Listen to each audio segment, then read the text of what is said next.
बिस्मिल्लाहिर्रहमानिर्रहीम। अस्सलाम वालेकुम स्टूडेंट, उम्मीद करते हैं आप सब खैरियत से होंगे। जी स्टूडेंट, आज की इस वीडियो में बात करेंगे एक्सरसाइज 1.2 की 9th क्लास साइंस मैथ की बात करेंगे। पहले हम 1.1 की बात कर चुके हैं इससे पहले लेक्चर में।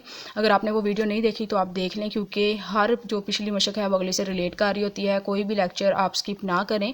अगर आपने नहीं देखा तो मेरे चैनल पर मौजूद है, वो वीडियो आप जाके देख सकते हैं।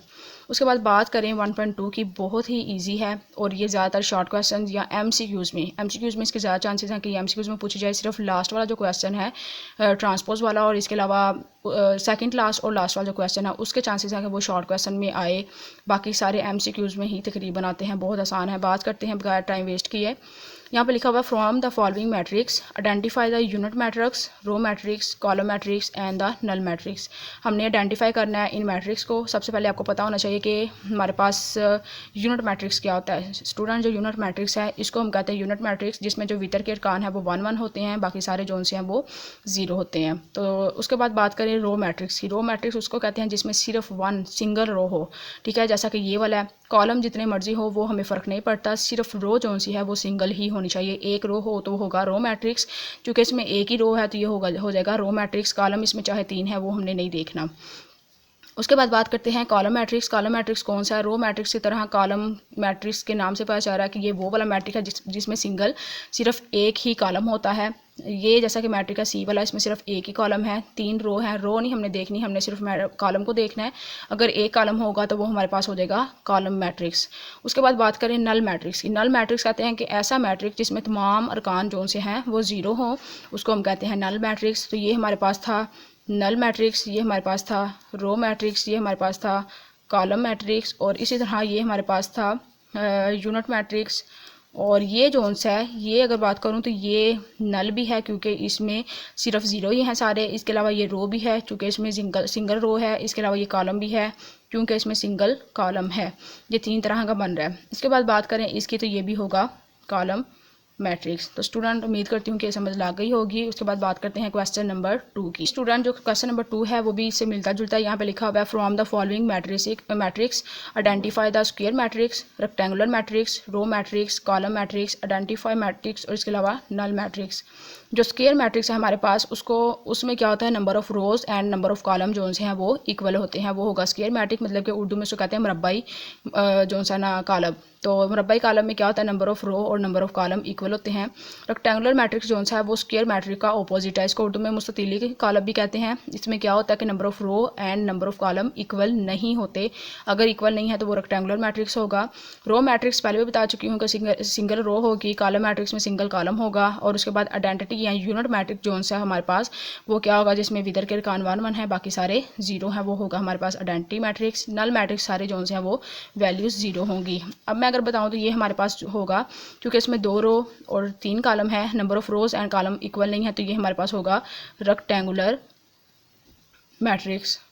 ये जो सा ये हमारे पास रेक्टेंगुलर मैट्रिक्स है, और इसके साथ साथ हमारे पास चूँकि इसमें सिंगल कॉलम है तो ये कॉलम मैट्रिक्स भी बन सकता है। इसकी बात करें तो इसमें चूँकि 2 नंबर ऑफ रोज़ हैं और 2 ही कॉलम है, तो ये हमारे पास क्या होगा, स्क्वायर मैट्रिक्स होगा, जिसमें number of rows and column equal होते हैं। ये हमारे पास स्क्वायर मैट्रिक भी बन सकता है। और इसके अलावा जो ये है, ये आइडेंटिटी या यूनिट मैट्रिक भी होगा, आइडेंटिटी या यूनिट मैट्रिक। उसके बाद इसकी बात करें तो यहाँ पे नंबर ऑफ रोज़ जो हैं वो 3 है, नंबर ऑफ कॉलम्स 2 हैं, तो ये हमारे पास रेक्टेंगुलर है। और इसी तरह से जो अगले वाला, ये हमारे पास चूँकि इसमें सिंगल रो है तो ये रो मैट्रिक्स भी होगा, और इसके अलावा रेक्टेंगुलर भी होगा चूँकि इसमें number of rows and number of columns equal नहीं है। उसके बाद स्टूडेंट, जो नीचे वाला है ये हमारे पास कॉलम मैट्रिक्स के साथ साथ रेक्टेंगुलर है, और ये जो है इसमें number of rows and column equal हैं, तो ये हमारे पास हो जाएगा स्क्वायर। और ये जो है हमारे पास ये हो जाएगा नल। नल के साथ साथ स्टूडेंट इसको हम रेक्टेंगुलर मैट्रिक्स भी कह सकते हैं, क्योंकि इसमें number of rows and number of column equal नहीं है। तो ये था क्वेश्चन नंबर 2। आगे बात करते हैं क्वेश्चन नंबर 3 की। जी स्टूडेंट, आगे बात करनी है हमने क्वेश्चन नंबर 3 की। क्वेश्चन नंबर 3 में हमने क्या करना है कि हमने आइडेंटिफाई करना है diagonal matrix, scalar matrix and unit matrix. Diagonal matrix को हम वितरी मैट्रिक्स भी कहते हैं। उसमें क्या होता है कि उसमें ऐसा कॉलम जिसमें वितर के अरकान में कम इज़ कम एक रुकन अगर गैर जीरो है, बाकी अरकान चाहे सिफर हों, हमें फ़र्क नहीं पड़ता, वो होगा डियागोनल मैट्रिक्स। और इसके अलावा जो स्केलर मैट्रिक है उसमें वितर के अरकान एक जैसे होंगे, जैसा कि ये वाला मैट्रिक स्केलर मैट्रिक है और ये जो मैट्रिक है वो है डियागोनल। और उसके बाद जो यूनिट मैट्रिक्स है वो ये वाला यूनिट मैट्रिक्स है। ये जो से चूँकि इसमें वितर के अरकान एक जैसे हैं, बाकी सारे जीरो हैं, तो ये होगा हमारे पास स्केलर। और इसके अलावा ये हमारे पास होगा डियागोनल, जिसमें वितर के अरकान में से कम एक रुकन गैर ज़ीरो हो, बाकी सारे चाहे जो सा दूसरे हों उसको हम कहते हैं कि ये हमारे पास डियागोनल है। जैसा कि अगर यहाँ पे ज़ीरो भी होता ना फिर भी इसने डियागोनल ही रहना था, और ये हमारे पास डियागोनल हो गया, ये हमारे पास यूनिट हो गया। इसके अलावा ये स्केलर भी बन सकता है चूँकि वितर के अरकान एक जैसे हैं। यहाँ पे अगर बात करें तो ये भी हमारे पास डियागोनल है, जैसा कि मैं आपको पहले बता चुकी हूँ कि अगर वितर के अरकान में से कम एक रुकन गैर ज़ीरो होना चाहिए, कम एक रुकन गैर ज़ीरो होना चाहिए, तो वो डियागोनल मैट्रिक्स बन जाता है। इसके अलावा अगर मैं इसको सॉल्व करूँ तो इसकी आती है 5 में से 3 निकाले 2 0 0 2। तो यहाँ पे चूँकि वितर के अरकान एक जैसे आ रहे हैं तो इसको हम कहेंगे ये भी स्केलर मैट्रिक्स है। उसके बाद क्वेश्चन नंबर 4। क्वेश्चन नंबर 4 जो सा वो भी स्टूडेंट बहुत ही आसान है, सिंपल सा है। क्वेश्चन नंबर 4 में कहता है कि find the negative of matrix A B C D and E. हमने नेगेटिव फाइंड करना है। नेगेटिव सिंपल है बिल्कुल, जिन वैल्यूज़ के साथ प्लस लगा हुआ है हमने उनके साथ माइनस लगा देना है, जिनके साथ माइनस लगा हुआ है उनके साथ हमने प्लस लगा देना है, और जिन वैल्यूज़ के साथ कुछ भी नहीं लगा हुआ उनके साथ हमने यही अज्यूम करना है कि इनके साथ प्लस लगा हुआ है, तो हमने उनको माइनस में चेंज कर देना। अगर मैं इसका माइनस ए फाइंड करूं तो हमारे पास वो आ देगा -1। जीरो का साइन कोई भी नहीं होता, इसको हम ऐसे ही रहने देंगे, और यहाँ पे आ देगा 1। ये सिंपली इसका आ गया नेगेटिव मैट्रिक्स। इसके बाद बिल्कुल इसी तरीके से अगर -b हमने फाइंड करना हो तो वो आ देगा -3 -2 1 -1। तो ये इसका आ देगा।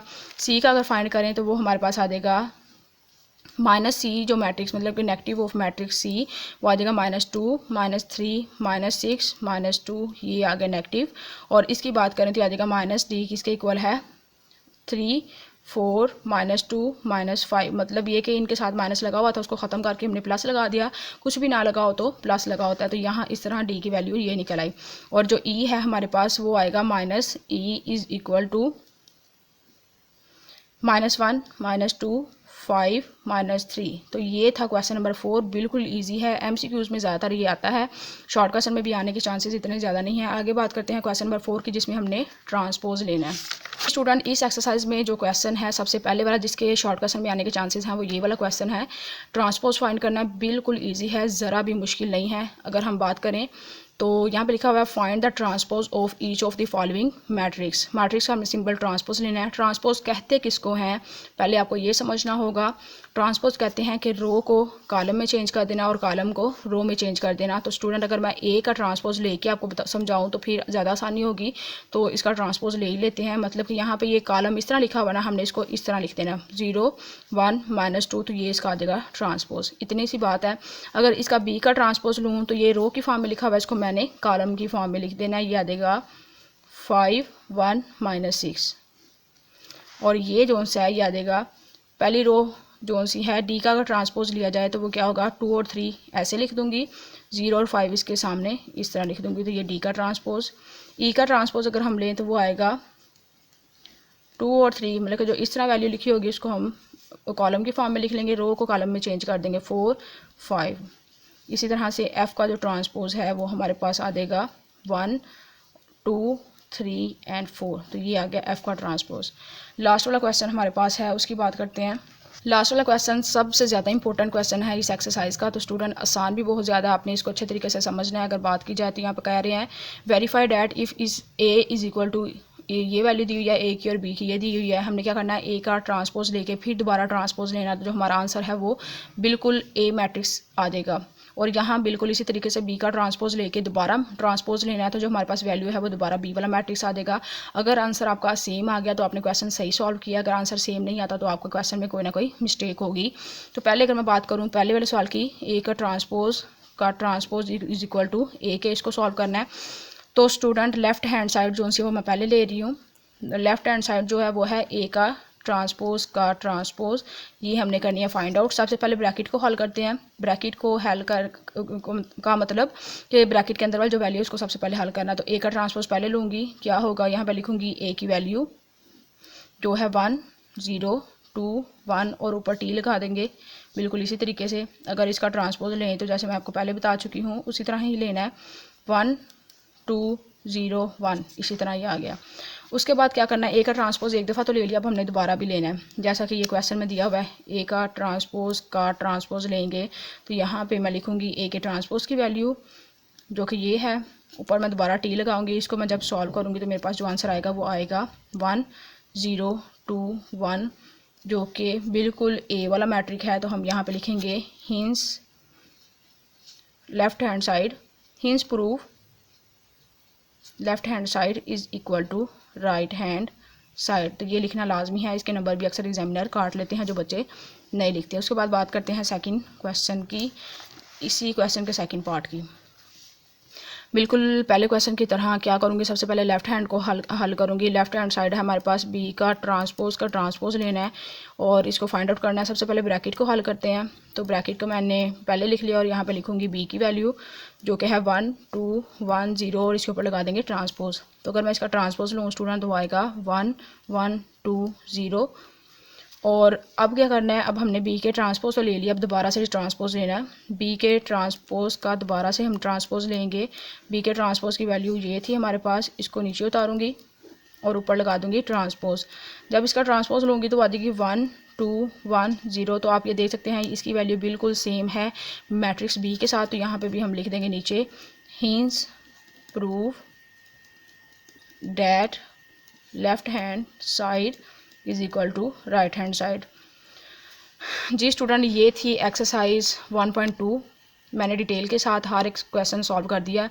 उम्मीद करती हूँ कि आपको अच्छे से समझ लग गई होगी। फिर भी अगर आपको किसी चीज़ की समझ ना लगी हो जो आप जो है कमेंट सेक्शन में पूछे, इंशाल्लाह आपको बता दिया जाएगा। मिलते हैं नेक्स्ट वीडियो में इंशाल्लाह 1.3 के साथ। अल्लाह हाफिज़।